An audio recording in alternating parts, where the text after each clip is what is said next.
Good evening, I'm Dennis Ward. Welcome to APTN National News.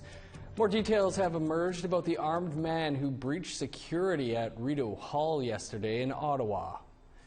Corey Huron is from Bozeman, Manitoba, and a reservist in the Canadian military.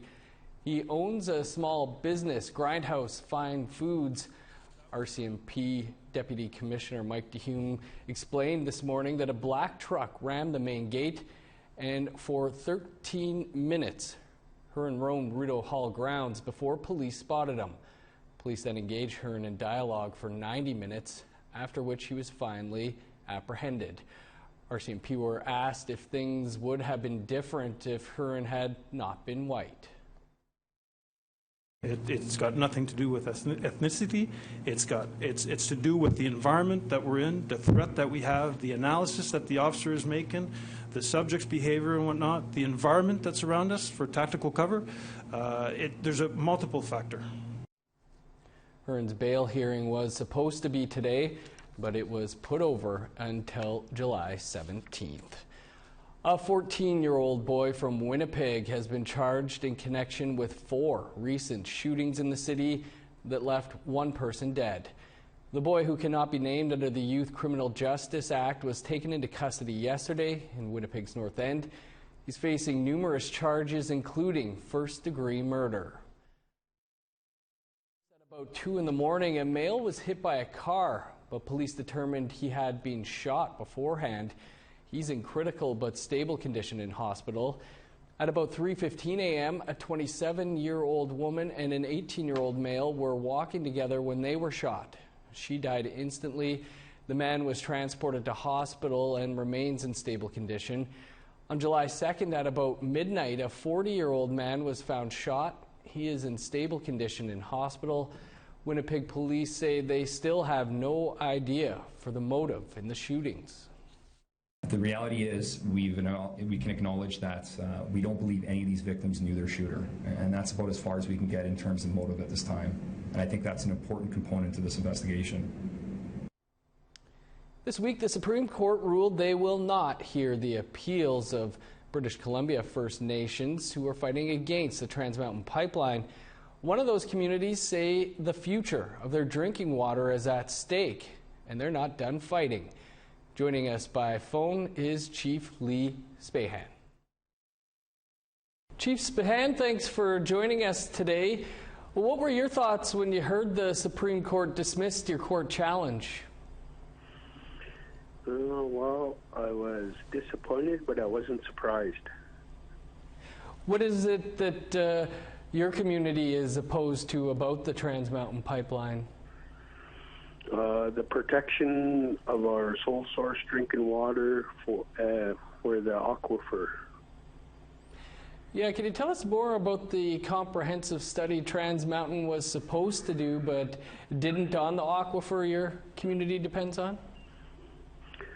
Well, yeah, during the consultation process, it was agreed to move forward with the study, and that never happened, but they submitted a report that was insufficient, didn't have all the information included in there because the study was never done. Chief, you mentioned that you're not surprised that the court decided not to hear this. Why no surprise for you? Well, you know, this is our 3rd, 4th time in court, and you know we won 2 judgments, and the last one we didn't win, so we started moving forward, and you know it seems like they refused to listen to Coldwater, and you know we had a meeting with Minister Seamus O'Regan, and we had specifically asked him to intervene in the CER process, and that didn't happen. And you know we're holding the minister. We want to hold him accountable for his obligation as a minister of Canada and to intervene in that process. And you know that has never happened. we've been trying to have meaningful dialogue with the minister, and I even sent out an invitation to the Prime Minister, Justin Trudeau, even at the National AFN in Ottawa, and he refused to answer the question or the request to come speak with my council and myself here in Coldwater. Speaking of not listening, you had a suggestion to reroute this pipeline. Why is the company opposed to that option? Well, the answer they gave us was it was going to cost too much. It was a higher bill than the one that goes right through our recharge zone for our aquifer, and the membership of the Coldwater Band said we need to protect that, and we'll do what it takes to do that, and trying to have meaningful discussions with both Canada and Trans Mountain, and hopefully that they listen and move forward, and that way we can save our sole source drinking water for not only for today but for the future generations of our children in the 7th generation that isn't even here yet. Mm-hmm. Well, Chief, we'll have to leave it there, but we do appreciate you taking some time for us here today. Thank you for having me on the show. Greatly appreciate it. We want to hear what you think about Trans Mountain or anything else you see here. Here's how to continue the conversation. Send your emails to news@aptn.ca. Find us online at aptnnews.ca and on youtube.com/aptn news. You can also follow us on Facebook, Twitter, and Instagram for the latest Indigenous news. Earlier in the week, the British Columbia and federal governments announced funding will be available to Indigenous entrepreneurs looking to get a start in farming. The BC Indigenous Agriculture Development Program is accepting applications from Indigenous residents that are looking to start a business in agriculture. Up to $8,000 will be available for business coaching and development. George Cashmere of Central Interior Nation says agriculture is alive and well and growing in First Nations communities. He runs a family farm and believes funding for the industry is needed. I believe that across the country, food security is a national issue for all Indigenous communities. And right now, any funding announcements or supports that the federal government can give is highly important. Even with my personal knowledge of working with groups here locally and within the Secwépemc Nation. Washington's NFL team is under increasing pressure to change its name. Meanwhile, a Canadian team doubles down on why they will keep theirs. Details after the break. Here's a look at Saturday's weather forecast starting on the East Coast. 22 under sunny skies for Halifax, 1 degree warmer in Charlottetown, 11 in Nain with sun, 15 in showers for Happy Valley, Goose Bay, 30 in Montreal, 24 for Chibougamau, 32 in Toronto, London, and Windsor, 32 with showers for Thunder Bay and Sioux Lookout. In northern Manitoba, 19 with showers for Churchill, 31 in God's Lake and Norway House, 27 with rain for Winnipeg and Dauphin, 25 in Brandon, showers and 27 for Yorkton, Regina, and Estevan, 27 under sunny skies in Stony Rapids, 24 with rain in Buffalo Narrows.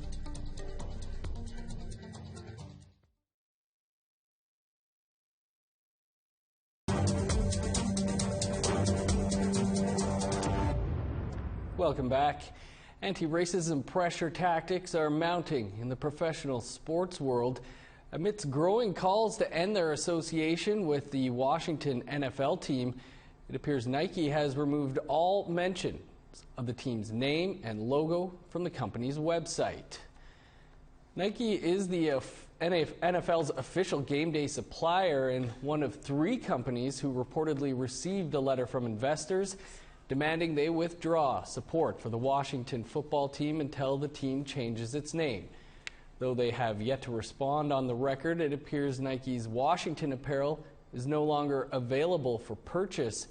A keyword search reveals all references and merchandise related to the team were removed from the online store, though it is still unclear exactly when or why.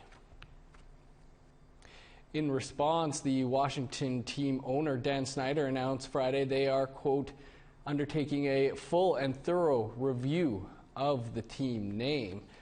For more on the potential name change of the Washington football team, we're joined by Tara Huska. She is a lawyer originally from Couchiching First Nation in Northern Ontario and the co-founder of Your Mascots, a nonprofit organization dedicated to fighting against stereotypical Indigenous representations in sports.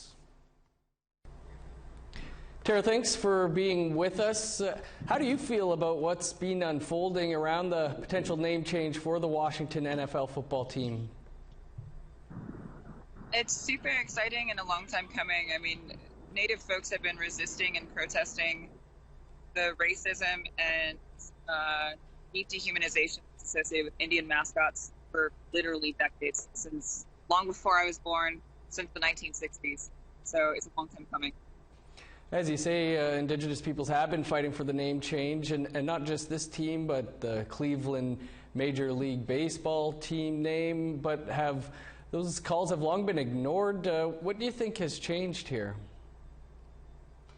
It seems like we're in this moment of racial justice being a prevalent and centralized, narrative that's happening. So the George Floyd protests and Black Lives Matter movement for Black Lives has been all over, and these monuments and celebrations of genocide and slavery coming down. So statues are being all over Turtle Island, and then on top of that, you've got a situation where a group of folks have basically went after the investors and really met them like where their money's at, right? And I think the combination of all those decades advocacy on top of where we're at with race in this country and, going after the money, it's all added up to, you need to do something about this. What do you think this means for other teams, such as the Cleveland baseball team? I've long time been a believer that, we went after the Washington football team because it is the most obviously blatant form of racism when it comes to Indian mascots. It is a racial slur for the name. But that doesn't mean that any of those other teams are not guilty of doing very similar and humanizing, impacted things on other Native people. So that means the Atlanta Braves and the Cleveland Indians and the Blackhawks and the Chiefs, they're all in the same boat, and all the rest of them as well. So I hope that this one finally coming down and changing will lead to a domino effect for the others. Well, Tara, we know you're busy down there in the Navajo Nation. Appreciate you taking some time for us. Yeah, for sure. We're doing many, many different things, always in Indian country. So this is one aspect, right? Racism, but there's always all kinds of other needs. So we fight on. While the events in Washington, D.C. have Canada's own racially named football team doubling down on keeping their name. Edmonton's CFL team, the Eskimos, put out a written statement. In part, it reads, "There was no consensus among the Inuit people and considerable support for the Eskimos' name among Inuit in various parts of northern Canada." National Inuit group ITK has come out against the name repeatedly. Well, time for another quick break, but first, here's a look at a story we're working on. In a cowboy. And this is how you cross open water with a snowmobile. Yes, it looks dangerous. Yes, it looks fun too. It's also a vital skill for Inuit who depend on sea ice for food. Snowmobiles on water, coming soon on APTN National News. Here's a look at the rest of your Saturday weather forecast. Showers and 22 for Fort McMurray, 15 in showers in Grand Prairie. Sunny and 28 in Medicine Hat, 25 under sunny skies for Lethbridge. Sun and 20 for Victoria and Campbell River. 16 with showers in Fort Nelson, 15 and rain for Prince George. 24 in Dawson, Mayo and Beaver Creek, 22 in Whitehorse. 20 in Fort Liard and Trout Lake, showers, and 21 in Yellowknife. 9 in Sax Harbor, showers, and 15 for Colville Lake. 18 in Baker Lake and Repulse Bay, 22 for Cambridge Bay. 18 in Joe Haven, 11 in Resolute.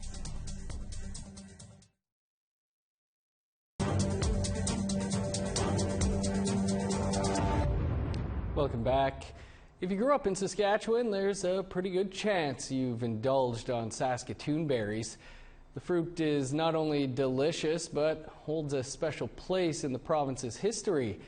As Cree Atchkate tells us, that's what's prompting one man to bring them back to prairie pastures.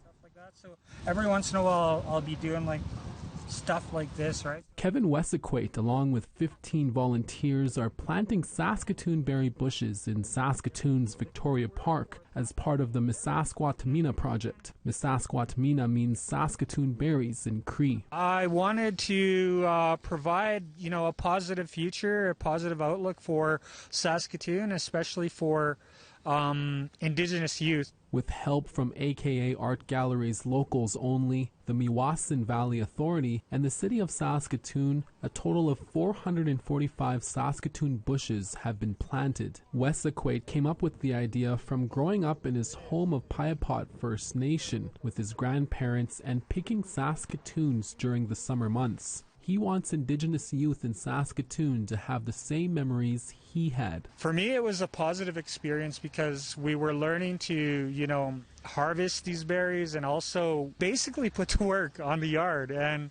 there was never a dull day that went by. There was always something to do. Volunteer Elizabeth Bakuli specializes in ecological design with her business Like in Nature. When we talk about reconciliation, we really have to acknowledge that land is a part of that, and access to land and to traditional foods is really important. Wessaquate hopes that the Indigenous youth can also use these berries to go back to their historical roots. What they did was they mashed these all together and they created pemmican with bison meat. And this pemmican would last for a long time.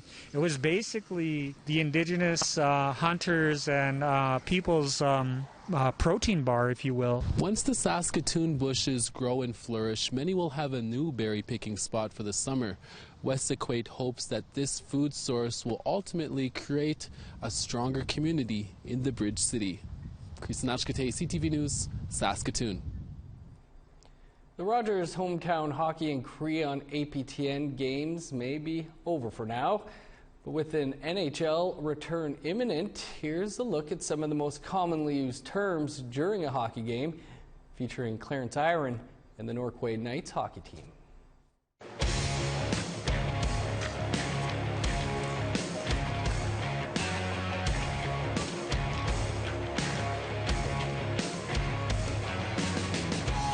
Hey Clarence, how do you say she shoots, she scores in Cree? All right, well, Haley, hiton.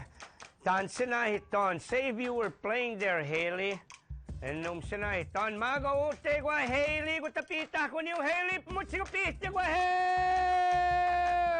Haley. She shoots, she scores, Haley. Thanks. I see body checking Cree. All right, well, body check. Yagumana ga mahmiyo nakmana kaya timana Don Cherry gagi titare mana gi mahmiyo namyagon matawak skatun. Itawak skawat au yagi sweepis skawat. Kani gutta puwita puwiti gutti chigas kuktago kito ano gudna himana kaya tis mana napagita ko sigiu sigati osun swate gi ugamwa gutta ne sweepis skawat. Kitito ano body check.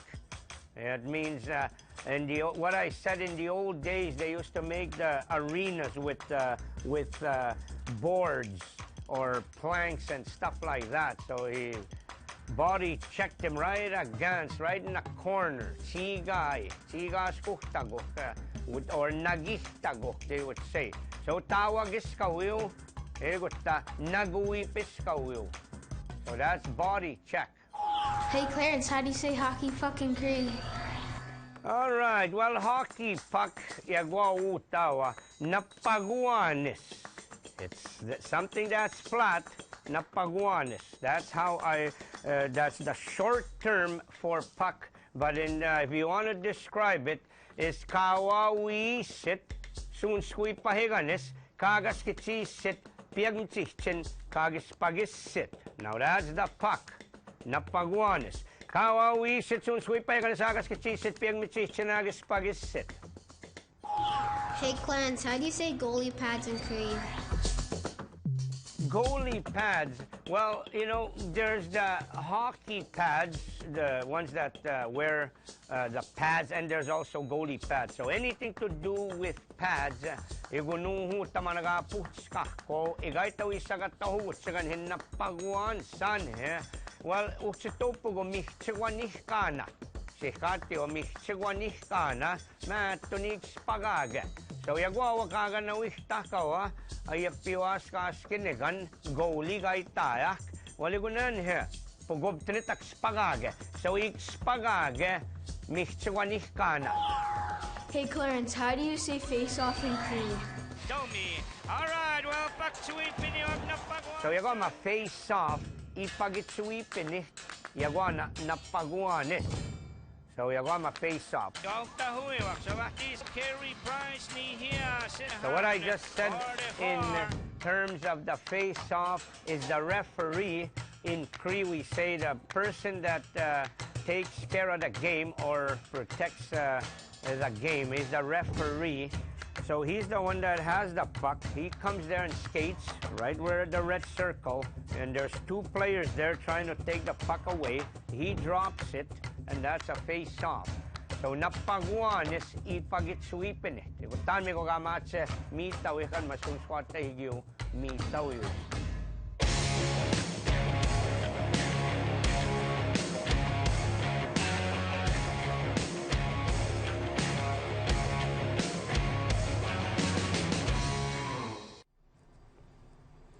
What a great item that was. Hopefully we'll be hearing Clarence making some calls again soon. Well, COVID-19 also forced the postponement of the North American Indigenous Games until 2021. But organizers are going ahead with some other virtual events this month. Last summer, athletes celebrated the one-year countdown. Now NAG will host virtual competitions, activities, and a powwow. The events will be broadcast July 11th to the 18th on NAG's Facebook and YouTube pages. The 2020 Games in Nova Scotia were expected to draw around 6,000 people from more than 700 Indigenous nations and communities. The dates for the 2021 Games have not yet been announced. But I'm sure we'll be bringing you some of those virtual activities as well. That's your APTN National News for this Friday. For much more, visit our website, aptnnews.ca, and don't forget to tune in tomorrow for APTN National News Weekend. I'm Dennis Ward. Thanks for watching. Have a great night.